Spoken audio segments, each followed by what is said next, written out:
이제 둘째 딸에 대한 플랜 B를 말씀드리면 둘째 딸은 33살입니다.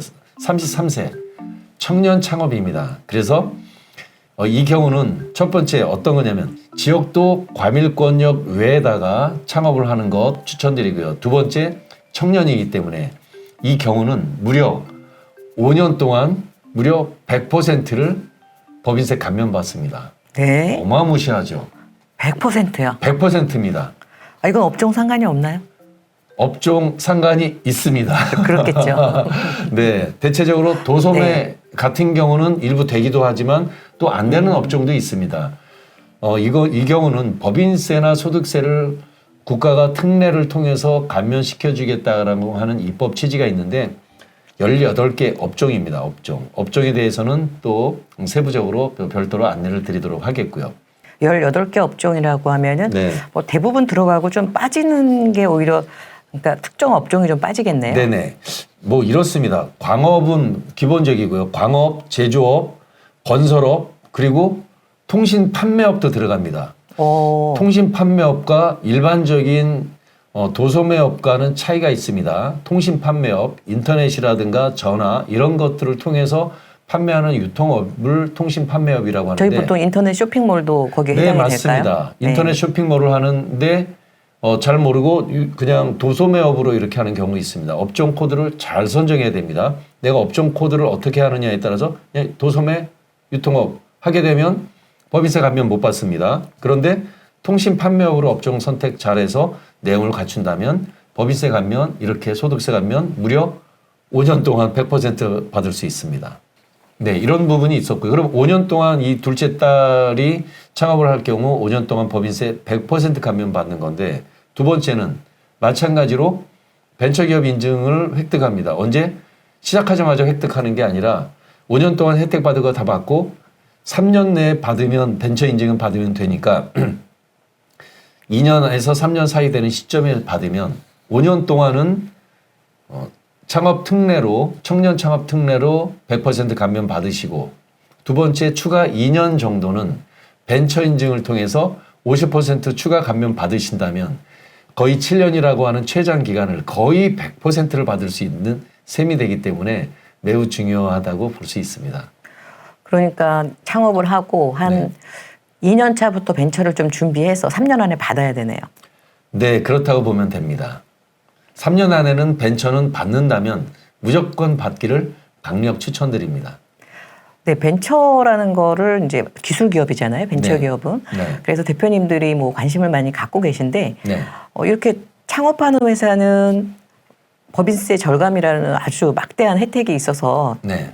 기술력이 있는 회사는 반드시 받으셔야 될 것 같은데 네. 혹시 기존 좀 뭐 3년이 넘어간 그런 기업들도 벤처를 받으면 기술력이 있는 회사가 그 벤처 인증을 받는다면 그런 회사들도 좀 혜택이 있을까요?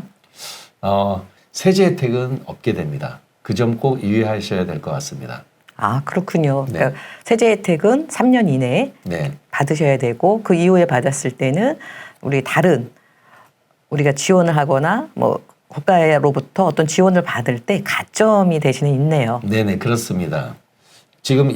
지금 금방 말씀드린 대로 플랜 A, 플랜 B에 대해서 결론이 궁금하실 것 같아서 결론 한번 말씀드리면 큰아들 먼저 전략 창업하기로 했고요. 그리고 둘째 딸도 창업을 하는 걸로 해서 각각 일감을 몰아주기라고 하는 게 있습니다. 법이 허용하는 한도 내에서 예를 들어 50% 주 매출이 분사한 기업이 주 매출이 모기업으로부터 50%를 넘지 않는 선에서 일감을 받아서 매출을 성장시키는 것은 합법입니다. 그렇게 해서 각각의 2개 회사를 성장시킨 후 2기업을 합병할 수도 있고요. 그리고 모기업도 합병할 수 있습니다. 그렇게 될 경우 모기업에 대해서는 가업승계도 이루어질 수도 있고 또 모기업 대표님의 어떤 보상도 이루어질 수 있는 여러 가지 솔루션이 있습니다.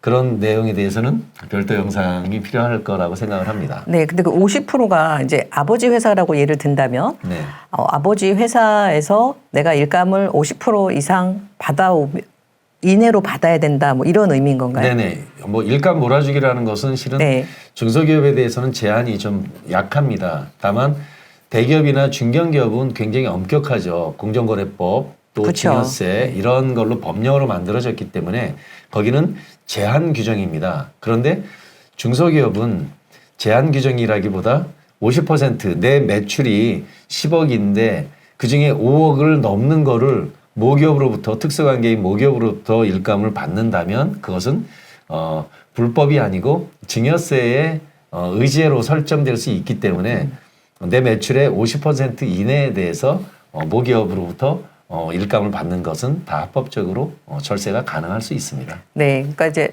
자녀 창업을 했는데 네. 아버지 회사의 일감을 가져올 수는 있는데 네네. 이거를 과도하게, 네네. 어떤 경우 뭐 100%. 네, 그러면은 네.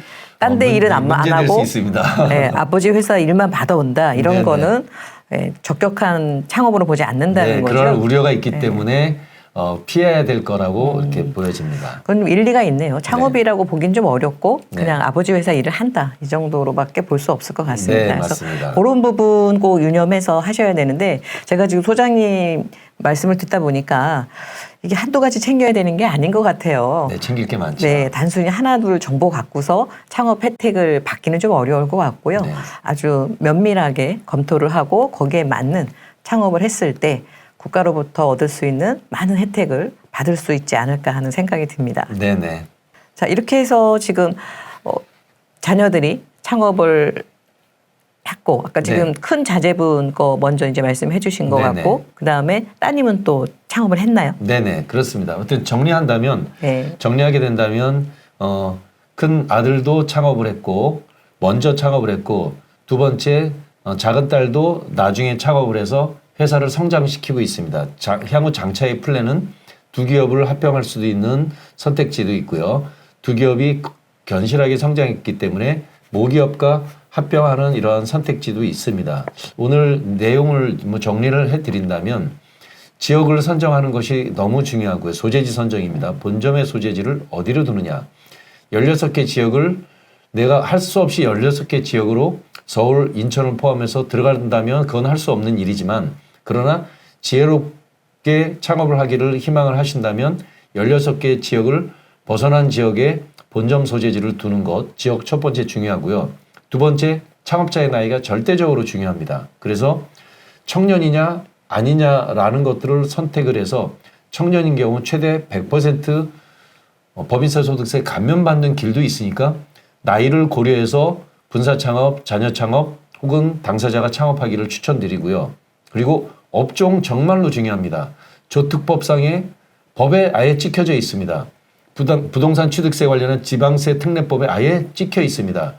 정밀하게 검토한 다음에 내가 업종을 어떻게 할까에 대한 컨디션을 확정한 다음에 업종 선택할 것을 강력히 추천합니다. 그래서 지역, 나이, 그리고 업종에 대해서 반드시 정리한 다음에 창업할 것을 추천드립니다. 오늘의 사항들은 이런 내용들로 정리될 것 같습니다. 네, 제가 좀 개인적으로 궁금한 거 하나 여쭙고 네네. 싶은데 제가 저희 회원사 자제분이 이렇게 청년 창업을 하려고 준비를 하다 보니까 네. 우리 대표님은 이제 과밀 억제 권역 밖에서 하기는 원치를 않으시는 거예요. 네네. 네, 여기가 이제 그 인천 쪽에서 하셨는데 네. 모든 기반이 그쪽에 있다 보니까 네. 그래서 알아보다 보니까 인천이 과밀 억제인데 인천 안에서도 비과밀이 있더라고요. 네네, 있습니다. 예, 그리고 거기가 이제 송도였는데 네. 송도 중에 이제 지식산업단지의 회사가 있었거든요. 네네. 그래서 송도에서도 그렇게 이제 뭐 지식산업단지라든지 어떤 특정 구역들이 좀 있는 것 같더라고요. 아하, 네. 이렇습니다. 어떤 거냐면 수도권이냐 비수도권이냐 이렇게 구분하면 좋지 않습니까? 혹은 수도권 과밀 억제 권역 아니냐 이렇게 구분됩니다. 이 시중에서 통용될 때. 그런데 서울, 인천, 구리, 의정부, 남양주 이렇게 쭉 해서 16개 지역 중에서 그 지역 안에 들어왔는데도 제외되는 두 가지 경우가 있습니다. 하나는 두 가지 경우가 있는데 하나는 지식산업센터, 지산 건물이라고 하는 것은 같은 서울이나 인천이라 하더라도 지방으로 들어갑니다. 편입. 첫 번째 지방이 그것이고요. 두 번째는 같은 인천이라 하더라도 특례 지역으로 편성된 지역이 있습니다. 예를 든다면 인천 경제자유구역 이렇게 설정이 되어 있습니다. 인천 광화군, 옹진군, 뭐 불로동, 마전동이라고 하는 이 지역이 인천이 전체가 과밀 억제 권역인데 그 특정 지역은 제외됐다는 거죠. 즉 인천이라고 한다면 인천의 지식산업센터라고 하는 건물 혹은 금방 인천자유경제구역 같은 이런 곳. 더 확대한다면 서울이라도 구로디지털단지, 가산디지털단지 내에 지산센터 건물. 요거는 다 지방이라고 간주합니다. 답변이 됐을까요? 네, 지방이요? 네, 지방. 수도권 과밀 억제 권역 외. 아하. 이렇게 표현합니다. 네. 아니, 왜냐면 또 영상 보시다가 우리는 수도권에서 해야 돼. 그리고 그냥 나가버리실까봐. 아닙니다. 또 서울 수도권이지만 또 이렇게 혜택이 되는 곳도 있으니까 네. 좀 면밀하게 검토할 필요가 있을 것 네, 같아요. 맞습니다. 이 50%, 뭐 75%, 100%는 상당히 큰 금액이잖아요. 더군다나 이제 전략적 창업을 한다고 하면 또 그 창업주의 일감을 좀 받을 수 있다고 하면 그냥 창업하는 것보다는 이익률이 훨씬 높을 거란 말이죠. 네. 그러면 세금도 많이 낼 텐데 네. 그 세금을 절감할 수 있는 건 아주 큰 매력이 아닐까 싶습니다. 네. 이게 또 이렇게 이어질 것 같아요. 창업을 했는데 이익이 많이 났는데 세금도 적게 냈어요. 네. 그러면 회사가 더 재무적으로 구조가 탄탄하겠죠. 네네, 그렇죠. 그러면 주가가 상당히 높거든요. 네네. 예, 그 주가가 높으면 합병할 때, 모회사와 합병할 때 훨씬 더 높은 비율로 합병이 되니까 네. 가업승계 측면에서도 상당 부분 세금을 절감할 수 있을 것 같아요. 네네. 그래서 단순하게 법인세로 끝나는 게 아니라 이게 가업승계를 할 회사라면 반드시 체크해봐야 될 그런 부분이 아닐까 싶습니다. 네네. 가업승계를 전제로 하는 회사가 모두 다 전략 창업할 수는 없겠지만 전략 창업할 수 있는 선택지가 있다면 반드시 전략 창업할 것을 권유해 드립니다. 네. 오늘 소장님 마무리 해주실 때 네. 첫 번째가 지역이라 그러셨어요. 네, 지역입니다. 네, 그다음에 창업자의 또 연령. 네, 나이. 네, 두 가지. 네, 또 체크해야 굳이 될 따진다면 업종. 업종. 네네. 업종 굳이가 아니라 굉장히 중요할 것 네. 같은데요. 네. 이 세 가지 대표님들 꼭 체크하셔야 되고요. 네. 이게 뭐 꼼꼼하게 체크해야 될 부분이다 보니까 전문가의 도움을 받으셔서 우리 친구 자녀는 창업해서 법인세를 3억을 절감을 받았는데 우리 자녀는 3억을 낸다 세금을 네. 억울하겠죠. 네. 자, 오늘 또 대표님들에게 좀 당부하실 말씀이 있을까요? 마지막으로. 네.